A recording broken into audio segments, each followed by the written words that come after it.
Have you ever felt like you had to choose between earning more money and actually having a career that you enjoy?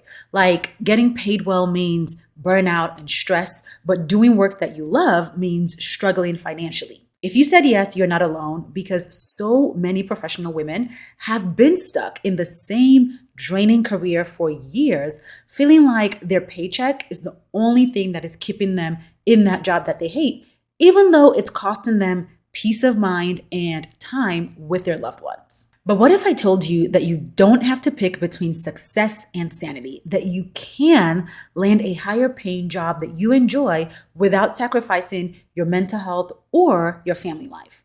When you do this, everything shifts. You can finally breathe financially. You can be present with your family. You can wake up without that pit of dread in your stomach every weekday because you're going to a job that you hate and don't want to do. So in this video, I'm going to walk you through 3 key strategies to help you land a higher paying job without sacrificing your mental health or your family life. And I'll also share how I work with my clients to make this a reality. So if this sounds like a goal that you would like to achieve in your career, then keep watching.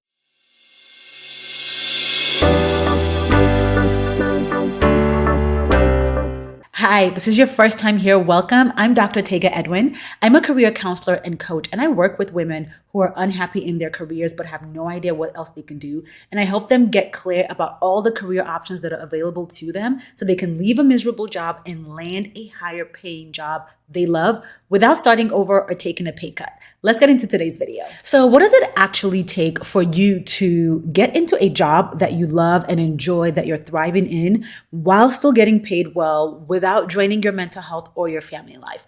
Well, the first strategy that I want to offer you is to challenge your money mindset and explore your options. So what do I mean by challenge your money mindset? A lot of women, and I'm saying this from experience after I've been doing this work for over 10 years now, I've worked with a lot of women. And there's a very common thought that goes around that you can't enjoy the work you do and get paid well, or that maybe you haven't seen a certain number in your career. Let's say, for example, you've only been paid up to 50K. And so the idea of making 80, 90, 100K doesn't seem possible to you. There's a belief in your mind that you cannot actually thrive in your career, enjoy what you're doing, use your strengths, use your skills, and get paid well at the same time. Your brain tells you that it's an either or. And when you believe that it's an either or, that you can't have both, you are not going to try to get both. You're not going to look for those options. You're going to assume that when you get an offer that is maybe lower than what you wanted, it's the best that you're ever going to get. And you'll take job offers out of desperation, which is what I call operating in your desperate energy as opposed to your abundant energy. So you have to first check yourself and ask, what do I believe about how much I'm able to get paid in my career? Do I believe that I can get paid a certain number? Or are there mindsets that I have that have been telling me, or I've been telling myself, I can't get this amount of money, it's not possible? And the reason why that is so important, I intuited at this earlier, is because if you don't believe that there's a job that you can enjoy while getting paid well, you're not going to look for it. And so that's why this first strategy I said was challenge your mindset and explore your options. Because more often than not, what I have found in my experience when I've worked with women who have said, I can't get paid that much, there's no job that will pay me that much. When we actually started working together, usually in my group program, Find Your Fulfilling Career, when we start doing the research, they'll see jobs and they're like, wow, like I did not know that I could get paid this much in this job, or that this is a thing that I would enjoy doing and actually get paid well. So oftentimes you're saying that you cannot enjoy your work and get paid well, but you don't actually have evidence to support that. You haven't actually done research. You haven't looked at the jobs that are out there. You haven't checked the salary range. You just have heard from society, or maybe you've seen your parents live this way and have just embodied and internalized and assumed that you can't enjoy work and get paid well. Meanwhile, I have clients who regularly are landing jobs they're excited about. Just last year, my clients were increasing their salaries by 13K, 25K, 30K in jobs they were excited to do. So if you actually do the research and look at jobs and explore your options, you will find that there are probably more jobs available to you out there than you had thought if you had just stopped to do the research. And so what do I mean when I say do the research? Well, first, start by getting curious. Think about yourself. What is important to you? What are your values? What are the skills you like using? What do you enjoy doing? And then think about industry. What are industries and jobs that match your values and your strengths that also pay well, right? Like what are some jobs that pay? And let me even pause here and say, pay well is very subjective. Okay, so when you're doing this work, make sure you're not trying to keep up with the Joneses, so to speak. Like check in with yourself. What is your cost of living expenses? What do you need to live the dream lifestyle that you want and be comfortable and feel financially secure? And then look for roles that match that. Don't just say, oh, I want to make 200K because it sounds nice. No. First of all, do you need 200K? 1, 2, are you at the level where you're going to be earning 200K? Right? Like you have to be logical about this process also. And also just don't be getting swayed by society and emotions and trying to keep up with the Joneses.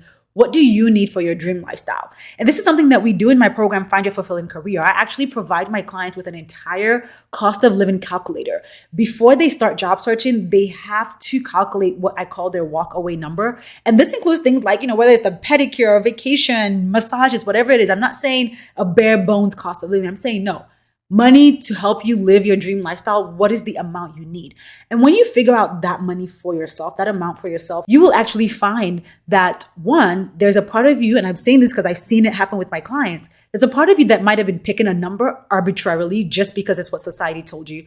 But two, there are many, many jobs that will pay you that much. You just, one, hadn't known the number or hadn't done the research. So when you pause and learn how to research the career options that are actually out there for you, you will realize that there are many jobs that you will enjoy doing that will also pay you well, and you won't feel burnt out. You won't feel depressed. You won't feel anxious. You will have time to spend with your family and with your loved ones. Another important thing, last thing I'll just mention here about money mindset and move on to the other strategies is specifically for you if you're Christian, because I have had this conversation with multiple of my Christian clients. When I say check your money mindset, I also want you to check the money mindset that was indoctrinated into you in the church. And I'm saying this specifically because I remember last year I was working with 2 different clients. One was actively negotiating an offer and the other was looking for roles. And it was so interesting because both of them separately were talking about how they felt like asking for more money was greedy, or one of them straight up said, I had heard in the church that to be poor is to be Christian, that wanting more money is not Christ-like. I'm like, whoa, whoa. Like, this is why, first of all, children of God, you need to be reading your Bible for yourself. I'm just gonna put that out there. If you're not in your word, get in your word. But if you read the Bible, you'll see that there's nowhere, not a single place where it says to be Christian is to be poor. In fact, Proverbs tells us over and over and over that the lazy, foolish person is the one who is poor. The wise, hardworking person is rich, is wealthy, is building generational wealth. Not to mention the fact that when you have money, it allows you to fund the kingdom, fund kingdom work, give to churches that are doing good work. Like, this is how we give to the widows and to the orphans. So I just wanted to mention that as a side note of sometimes you don't think you can get paid as much as you want because you've been indoctrinated to think that it is not Christ-like to want more money, but it's not. That's not anywhere in the word, at least not the Bible I'm reading. I'm just going to put that out there. Okay, let's go to strategy number 2. Now, the second strategy that I want to offer you, and this is now for the second part of the goal, right? We talked about you want to land a higher paying job that won't drain your mental health or your family life. If you want to get into a job that's not draining your mental health or your family life, you need to learn how to interview the company. So when you go on interviews, I see this so many times, like, yes, they're interviewing you, granted, but you are also interviewing them. Like, if they've brought you here to the interview, they want you. You have standards. You have value to offer. You should also be auditing and interviewing the company, which means that before you go into the job, like, you can't just go and hope you land in a good place that values you. No, you have to have built some strong questions that you're going to ask in the interview. When you go in the interview, you need to be auditing and observing, how do they interact with each other? How do they talk about their colleagues? How do they talk about their teams and their coworkers? You are looking for red flags. You don't have to accept a job just because they offered it to you. Let me repeat, you have standards. You want your mental health to be intact. You want to have time with your family. You should be asking about that. So some questions that you might ask in an interview just to get a sense of the culture is things like, how does leadership here model work-life balance? How does the team handle high pressure seasons? Because we know like different jobs have different seasons that might be high pressure.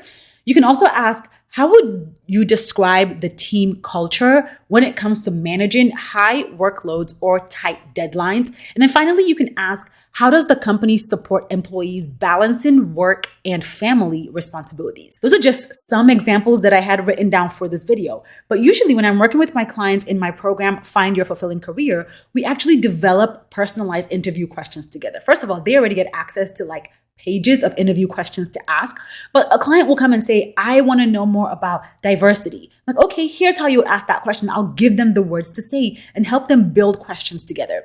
If something is important to you and you want to end up in a job that values that thing, ask about it.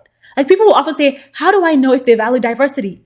Ask about it. And then when you ask these questions, listen for what they're saying. So specifically, if you're saying you don't want to sacrifice your mental health or your work-life balance, listen, are they talking about stress being normalized? Are they talking about violating boundaries, or do they respect boundaries?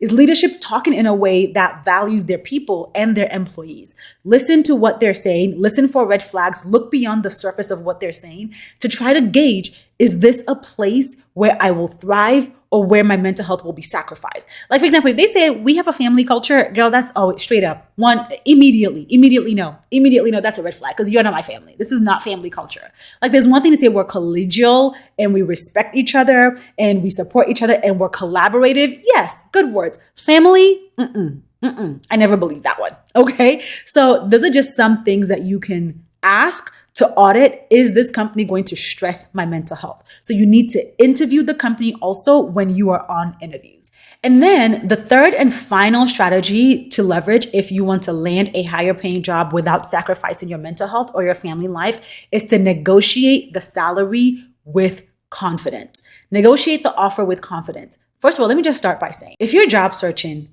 negotiation is not optional. Let me bring that back. If you're looking for a new job, negotiating is not optional. You always negotiate the offer, even when it's more money than you wanted.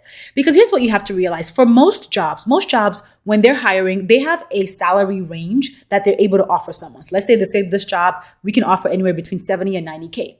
And where they give you or what they offer in that range is dependent on different factors. The hiring manager, the team, your qualifications, your experience, different things can impact that. But because there's a range, I just always say, assume that they're offering you the lower end of the range. Just assume that, okay? Like that. Think about it this way. If a plumber came to your house and fixed your toilet, and when they were leaving, the plumber said, you can pay me anywhere between $50 and $500. What are you paying them? I don't know about you. Me, max, I might do $200 max. I'm probably not paying them. I'm going to be honest. I'm probably not paying them the $500. And you know what? That's how companies work too. Like, you have to realize that a company's first loyalty and priority is to their bottom line. So if they can save money by lowballing you, they're going to do that. And you don't need to be salty about it because they did their job. Your job is to secure a bigger bag for yourself. Do your job by negotiating. Let me just say that. But I also recognize that negotiation can feel very awkward. I've had clients say it feels like I'm begging for money, like I'm desperate. And that is not what it is at all. You know the value that you're bringing to the table. You know what you have to offer. When you negotiate, all you're doing is asking to be compensated fairly for the amount of effort you're about to give to the organization. But you also can't say, I want more money just because I want more money, like because I have bills to pay or because I, have responsibilities. They don't care about your bills. They care about their bottom line. You have to negotiate with strategy. And in my program, Find Your Fulfilling Career, I teach my clients a clear negotiation strategy. CLAIR is actually an acronym. I teach my clients how to negotiate confidently and with data so that you can consistently increase your salary. Now, I'm not going to break down the entire CLAIR strategy, but some things to think about when negotiating is know your numbers. Before you're even searching for a role, you should have done the market research and you should know what the going rate is for this specific job in this specific geographic location. What are people paying for this job so you know what to expect? Different websites like Glassdoor, LinkedIn, salary.com usually share salary data. The second thing to think about is know your value. So in my program, Find Your Fulfilling Career, I teach my clients something called a value statement, and I give them actual formulas to create their value statement. You have to know what is the value you're bringing to the table. What is the impact that you have made, the difference that you have made, and articulate that. When you can talk about this is the value I'm bringing, so I should be getting paid in alignment with this value, that's how you increase your salary confidently, not I have bills to pay. Now, one golden tip, I'm just going to drop this one here. When you're negotiating and you have said something like, you know what, based on my market research and the going rate for this role, I was expecting to be compensated something more between $85,000 and $95,000. Are you able to meet there? That silence, that's the tip. When you make your ask, shh, be quiet. Just be quiet. Because what I often have heard is like, you get so nervous and I'm just saying, if you can't make it or meet that number, that's fine. I just wanted to ask, like your anxiety just bubbles out of your mouth. Shh. There is power in silence when you're negotiating. Just be quiet. Let them think on it. Let them reflect. You have made your ask. Let them respond. Like that is like, if you take nothing else from this, it's that. Silence is powerful in negotiation.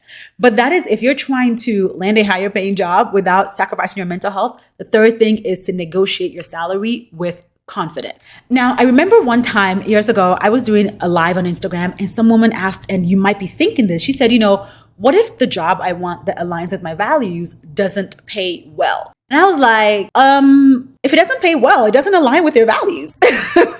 And I'm saying, well, but I think what she said was something like, what if the job that aligns with my values doesn't pay the money that I want? Something like that. I'm like, if you want a certain amount, that is a value of yours. And so if the job doesn't match like the salary that you want, it's not the job for you. Don't even apply. Like that's another thing I teach my clients in my program, Find Your Fulfilling Career, is we don't look at jobs that don't even match your walk away number and your salary. So if it doesn't pay you well, it's not the right job for you. You can thrive in more than one career. Don't assume that this is the only job that is good for me. No. There are multiple jobs that you can thrive in. And when you know what your values, your interests, and your skills are, you will discover all the options that are available to you. And so you will know which of these options actually pays the amount that I want to be paid. So if a job doesn't match the salary that you want, it's not the job for you. Now, I'm going to say this again. I said it earlier. I'll say it again. Let's also be logical. Okay, you can't be coming into an industry with 1 year experience talking about, I want 200K. And usually in that industry, it's senior level people who've been working for 10 years that get paid 200K. This is why I said doing your research is important. Don't ask for something that doesn't make sense with the data and the numbers, okay? Just gonna put that out there. So finding a higher paying job that doesn't sacrifice your mental health or family life is 1000% possible if you leverage the 3 strategies that I shared in this video. 1 is challenge your assumptions and explore higher paying roles that match your strengths and lifestyle. 2, use interviews to evaluate the company's culture to make sure it will support your well-being and your mental health. And finally, negotiate your salary with confidence using data and value-based strategies. If this video resonated and you've been feeling stuck, like you have to choose between being paid well and having a life you don't, there are careers out there for you that will pay you what you deserve without you having to sacrifice your mental health or time with your family. You just need the right tools and support to find them. And that's exactly what we do inside my program, Find Your Fulfilling Career.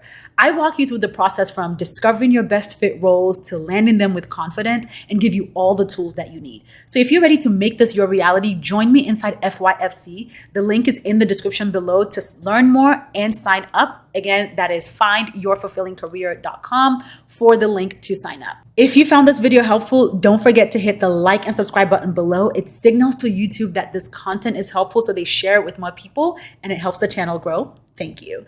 Thank you again for watching today's video. I hope you found it helpful. If you did, don't click off, but watch the next video that's popping up on the screen right here so we can help you get into a career that allows you to thrive and live on purpose.